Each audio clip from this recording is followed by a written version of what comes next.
Okay.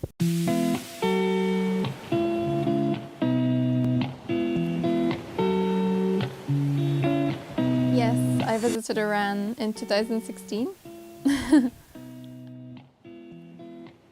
Before going, I spoke to quite a few people about it, and the people who'd never been were the ones fearful, warning me and telling me, no, I shouldn't go, because everything is negative on the media. But it's only when I spoke to actual Iranians who'd been there before who told me that it's actually a paradise. And I was so surprised. I was like, what? Paradise? How is that possible? When the media is just showing they just want to blow up the world with their nuclear weapons. So I trusted the opinions of people who'd actually been there, and I thought, okay. So my experience overall, yeah, it was really unexpected. Honestly, I didn't know what to expect because I heard so many things, good and bad. Yeah, but when I got there, it was just totally, it blew my mind actually. Because it was so modern. Just the way people were, I expected things to be more, I was going to say backwards, but I expected it to be Eastern. Yeah, I thought it would be behind the times. I thought it would be backwards, and it was just like stepping into Paris. Really, it was like that. And it was more modern than many other places I've been that are in the first world, like in the Western world. I don't know what you class Iran as that. I don't know. Yeah, so when I spoke to the people randomly, like if I was in a park, people would approach me. If I was in anywhere, restaurants, taxis, wherever, people are very, very friendly there. I realized that they're so pro-West, they're so pro-America, they love America, a lot of their family members, because during the revolution, so many people left Iran, and therefore lots of people have connections in the West and they know what it's like. They know that it's a good place. So there's a big gap between the government and the people in their opinions. I mean, around the city there are things on the walls saying down with America and stuff like that, but that's not necessarily the opinions of the people. The best thing I liked were the cats. Okay, every park in Iran, it seems, has these wild cats, like hundreds and hundreds of cats. Yeah, so I used to go every day and feed them. They're just so lovely. Yeah, okay, so apart from the cats, I loved the food. The food was so good. The people were so friendly. I mean, even the most random strangers or whoever, they welcome you into their homes. And I have a special diet and they still accommodated that. And you know, it's the way people speak to each other. Even if you've never met and you're total strangers, you feel like you've known each other forever, like your neighbors or something like that. Like the people that spoke to me in the parks or in the shops or wherever, or spoke to the people I was with who are actually Iranian, I had to ask them, you know, do you actually know that person? And they're like, no, I've never met them before. And the way they were speaking was like they knew each other for 20 years. They're just such passionate and compassionate people in the way that they connect with others. They're just so nice. I mean, very, very friendly and warm people. And guests are very important to them as well. Oh yeah, people in Iran have a very good level of English. I was able to speak with from older people to university, and more so university students. Their English is very good. The Iranian culture is interesting, and you don't really truly get to experience it as a tourist, I think. You get to experience the hospitality and how warm they are, but overall you can't get in depth with the culture because there's many things as a tourist you wouldn't understand. Family is very much a big part of your life. Like in the West, you're very separate from your family, I'd say. Often in these countries, in that area, Middle East, Asia, their parents are and grandparents are very important. So therefore, you'll find families often live together and things. But in the Iranian culture, they're starting to westernize, modernize, so that they will move away from home as well. So it's kind of mixed. I really felt in Iran that it was like you had a mix of East and West. So if you don't know the culture in Iran and you go there as a complete foreigner. I kind of knew the culture before, but I would recommend, okay, if you're a guest, you'll be offered something. And if you take that thing straight away, if they say, oh, have some grapes, and you just take it, that's considered rude. So you have to say, oh, no, it's okay. And then, oh, no, have some grapes. Oh, no, I'm fine. Don't worry about it. You have to like play that game. It's very strange. And for me, it was interesting because I actually don't eat a lot of these things that they give me. Like, for instance, the meat, some dairy products, or like a lot of sweet stuff. I can't eat a lot of sweet stuff. So they were offering me and I was like, no. And they thought I was just being polite, but I actually didn't want it. So that was so hard. So what would end up happening was, somebody would tell me, just take it. So then I'd say, oh, okay, thank you. And I just put it down. So sometimes you can't refuse as well. So even if you say no 10 times, they're still going to give it to you. So just play around, like say no like 3 times. And then when you go to say yes, eventually you go, oh, okay, thank you. Like just go by their lead. Don't start eating until like they say, okay, you can eat now. Or you have to be very, very courteous and aware of your surroundings. Because I know in the West, people are just like very straightforward. Just in public, male and female shouldn't really kiss or... They can hold hands and stuff, but it's just like public displays of sexual behavior isn't really appreciated there. Iranians are all about other people. They'll watch, if you're a guest, they'll watch what you're eating because they want to make sure you've had enough and you're full. And, they'll keep on, oh, come on, have more, come on, yeah. So if you're at the table and you're eating, make sure you have small portions because they're going to keep pushing it on you. So you just have to take little by little. That's what I've learned. But don't over exceed because they also see that when you've been greedy as well. Just have enough. It's just, there's a lot of games involved that's what I'm saying. People who are not from there, they won't get this. You won't even see it unless you're aware of it. Because if you were to go, oh, if they offer you grapes and you're like, all right, yeah, you're not going to see the reaction that they have. You're not going to see that they disapprove of that. They could be, oh, okay, yeah, I'll have more then, have more. So it's only inside they'll think, oh, and maybe they'll tell others. They'll gossip and stuff.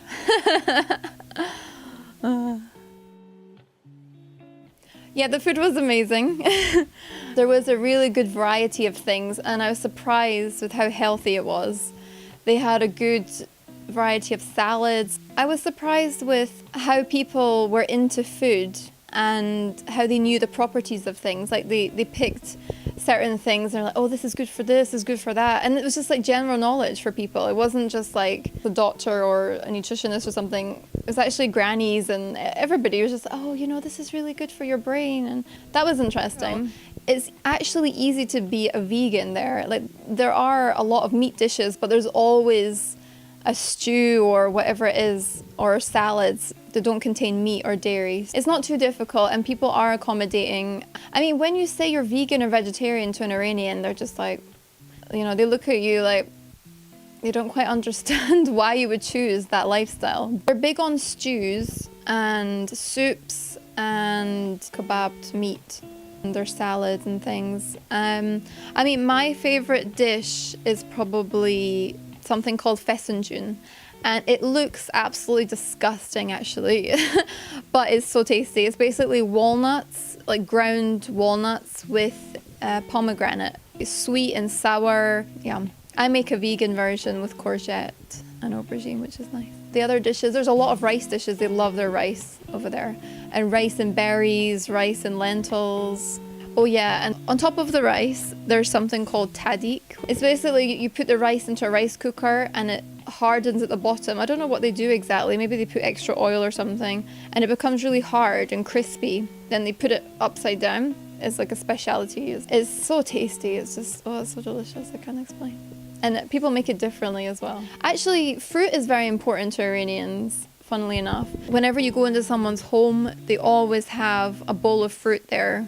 And fruit is always eaten after a meal, which I found very strange. They have really nice watermelon, apples, oranges. It just depends what season it is. Their pomegranates are delicious. I had pomegranates every day when I was there. Yeah, their fruit is really good. And also I've heard from Yaz, they have really big pomegranates, like mammoth.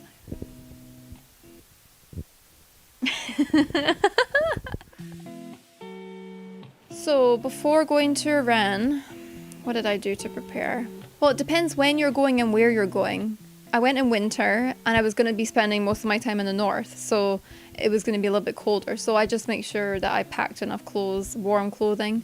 Oh yeah, there's something I pack with me all the time no matter where I go and which country. It's charcoal tablets. So just in case I feel like some kind of food poisoning coming on, I usually take charcoal. But I only had to take charcoal once when I was there. And I was actually okay. I didn't feel any symptoms or anything. But, what else? Let me think. I don't really have... I just packed like I would be going to Europe. I felt really safe there. You know what? If my first impression was I felt very safe. And then when I first arrived, when I first got off the airplane and things, but then the next day I was kind of wary, but I was actually doing it to myself. I think I was making myself paranoid. And then after the first day I was like, oh, actually it's fine. And I felt completely fine after that. It was strange. I felt completely safe. Yeah, I travel way more. Because I only visited 3 places. Next time I'm going to do the whole of Iran, I tell you. Yeah, I didn't see enough. And I didn't experience enough fruit and vegetables. Okay, dress code. Since 1979, since the revolution, Iran's had a very strong religious presence. So they have made rules where women have to cover their hair with a headscarf and just cover up until their hand, something like this, also to their ankles. I mean, I was there in winter and I found that fine. Like in winter, I'd usually wear a hat or something, so I just found the scarf like a hat. But I could see a lot of women were wearing their headscarf way, way, way back. Kind of like in protest, like, you know, and there was a lot of them. But then you had nun-type women there as well. They looked like nuns, but they were Islamic. Yeah, so women do have to be covered. And if you're going to wear jeans or leggings or anything, you should wear like a skirt to your knees. So it shouldn't be too tight. It's just basically respect. And I know a lot of feminists will say, oh my God, you know, you shouldn't say that. You should be allowed to wear what you want. But I didn't really have a problem with it because I didn't have to cover my face. If I wanted to, I could show some hair. Nobody would say anything. When the regime was first in place, it was more strict. But now it's... I mean, they do have hijab police, believe it or not. They've got people like looking out for women who've got it like way off their head. Because if they didn't say anything, then everyone would just like take it off and not bother. I had it tightly on my head at all times because I didn't want to mess with them. So as for men, they can't wear shorts, I think I heard. Or shorts below the knees, something like that. But they can wear t-shirts and stuff. Men have more freedom. And no headscarves for men either. I feel like I knew a lot before I went, but before I went, I thought that people were totally against the religion. They were very rebellious. Nobody wanted to follow it. But I learned that there are actually people in Iran who do follow the religion and who live a very happy life doing that. I met families who were very religious and I met families who were very Western, very liberal, and they were equally nice, good-hearted people. And they were all living in harmony together. I mean, they probably had their private thoughts about one another. You know, I almost feel that people don't have a choice in Iran. Well, they don't. They have to wear the headscarf. Religious things are very important. But in Pakistan, you have a choice. You have a choice to wear the headscarf. You have a choice for the religion and things. But the culture kind of pushes you in that way. Oh, they're really big into their pharmacies. Like France. Like when you go to France, around every corner, there's a pharmacy. And it's similar in Iran as well. They love to look good, and their makeup and their pills and their pharmaceutical things, you know, they like quick fixes like the West. They like take a pill and that's it. Oh yeah, and also I learned that Iran is like the nose job capital of the world as well. And oh yeah, when I was there, people randomly and openly just had bandages across their nose like this, or like properly like, and I asked like, what's that all about? I was told that it's so common here to have a nose job or to have some kind of plastic surgery, so people don't really hide the bandages or the scars or whatever it is. It's almost like wearing a Gucci handbag or something. It's like something to be proud of. I can afford a nose job, yeah. I found that so strange. More women go to university than men. And you'd think if you were an outsider, oh, women are, you know, repressed and things. So, but education is so important in Iran. Oh yeah, they're not into dogs. Anybody who has a dog kind of keeps it inside because the religion doesn't agree with keeping dogs in the house and things. I met a few dogs when I was there and they were really loved, but their owners kind of have to keep them in, which is similar to Pakistan as well. But they love their cats. I would really recommend people visit Iran for sure. To experience that level of kindness and amazing food, just to break people's negative perceptions. And really, I just felt like I was stepping into a city in France or Spain or Italy. I didn't get a feel of in other neighboring places. And there's so much history to experience. Every city is so different. There's so much to see. I think you have to. It's one of those places like the Taj Mahal or something. You need to visit Iran. If you just get past all the negative media coverage and the fear-mongering, then I think it's an amazing place to go for sure. So yes, the food was fantastic. Since I had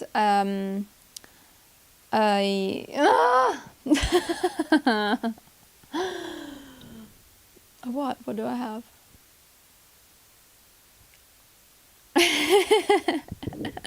Had a slightly limited choice. Well, so yes. I